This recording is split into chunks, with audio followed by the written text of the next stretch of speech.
Voltamos, amados ouvintes, mais uma vez na noite de hoje com vocês, o sócio-pensador da Sociedade do Pensamento Livre, Fiorello Agostini, mais um de nossos programas Pensamento Livre, que é produzido pela Sociedade do Pensamento Livre, com apoio cultural da Rádio Cidade FM 98.3, a sua rádio, a nossa rádio, a Rádio do Povo, e da Peixe e Vida, aquários e lagos ornamentais de pequeno e grande porte.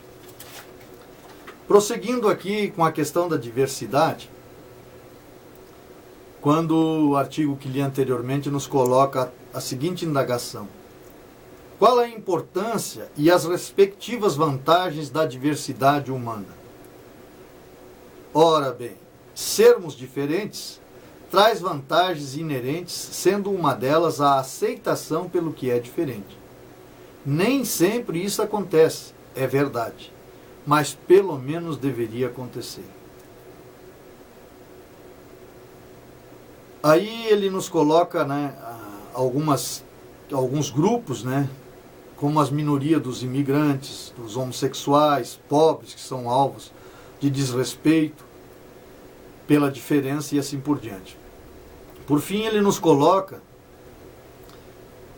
que os cientistas que estudam essas populações evitem formas de imperialismo cultural, onde é imposta uma visão estranha a esta população.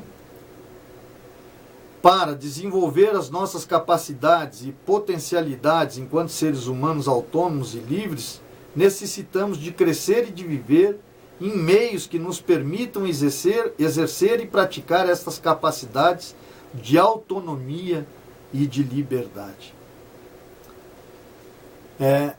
Essa citação aqui no final é exatamente um dos objetivos da Sociedade do Pensamento Livre.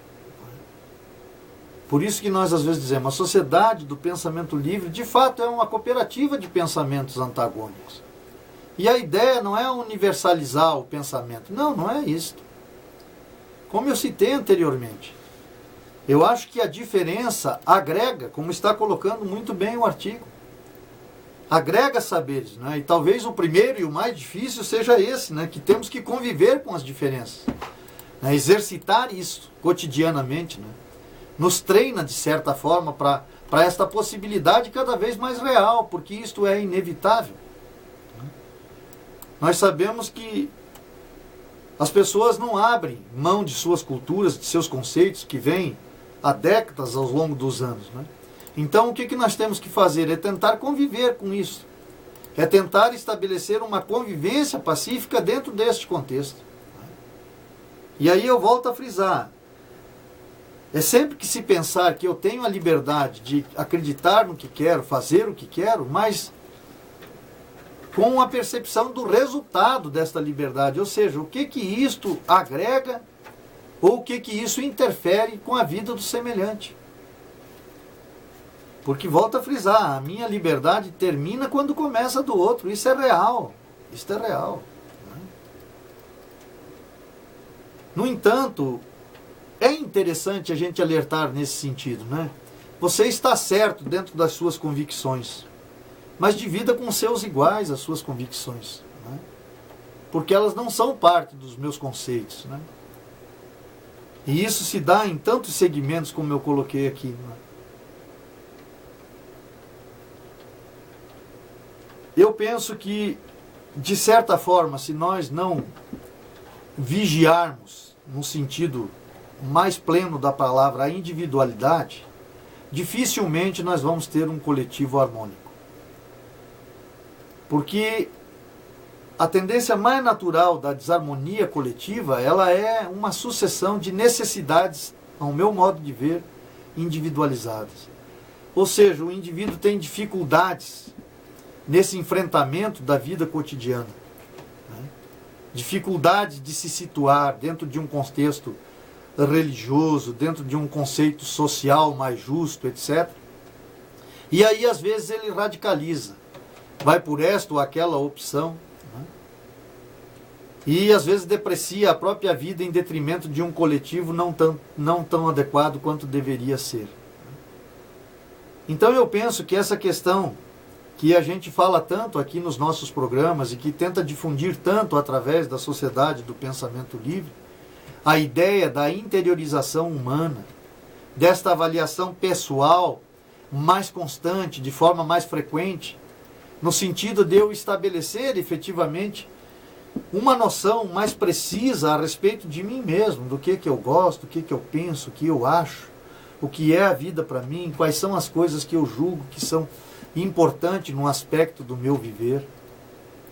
E aí, a partir destas opções, destas escolhas, fazer essa avaliação nesse momento de interiorização diário, porque nós frisamos aqui a introspecção, ela só cria frutos se ela for disciplinada, ou seja, se ela for praticada diariamente. E a introspecção é essa análise dos meus pensamentos, dos meus sentimentos. A quantas vão as minhas ações, quer dizer, que tipo de frutos eu tenho colhido delas. Como eu frisei anteriormente, qual é o legado que eu estou deixando no meu lar?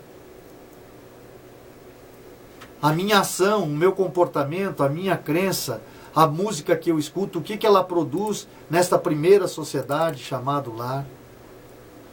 Eu posso estender isto além, lá fora, na empresa que eu trabalho, no meu cotidiano.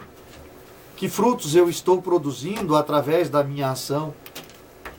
Nas minhas amizades, que exemplo de ação eu tenho relacionado aos meus amigos, quando me visitam, quando me procuram, quando eu os recebo?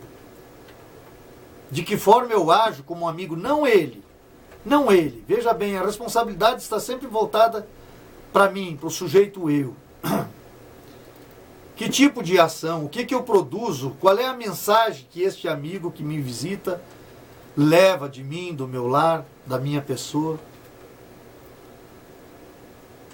Porque, de certa forma, eu costumo dizer que a vida tem um senso de justiça fantástico. Né?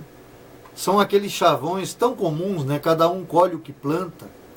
A vida nos dá aquilo, nos devolve aquilo que damos a ela, né? E assim por diante.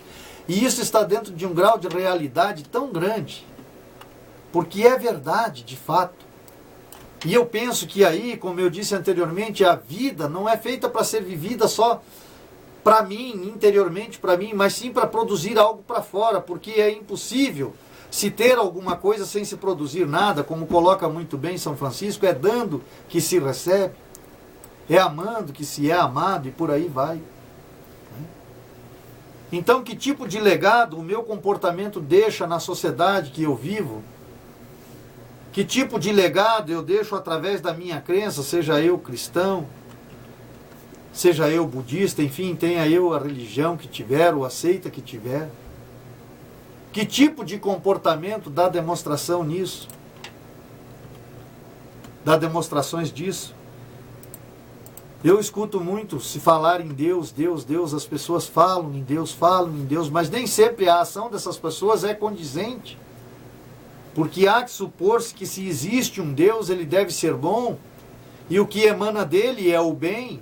Então, consequentemente, a ação daquele que acredita deveria ser o bem, não a crítica ao seu semelhante, mas uma ação que produzisse alguma coisa para o seu semelhante, que fizesse alguma diferença na vida do seu semelhante, porque aí talvez eu consiga mais adeptos para a minha fé, para aquilo que eu creio, através da minha ação cotidiana. O trabalho da Sociedade do Pensamento Livre vai por este caminho.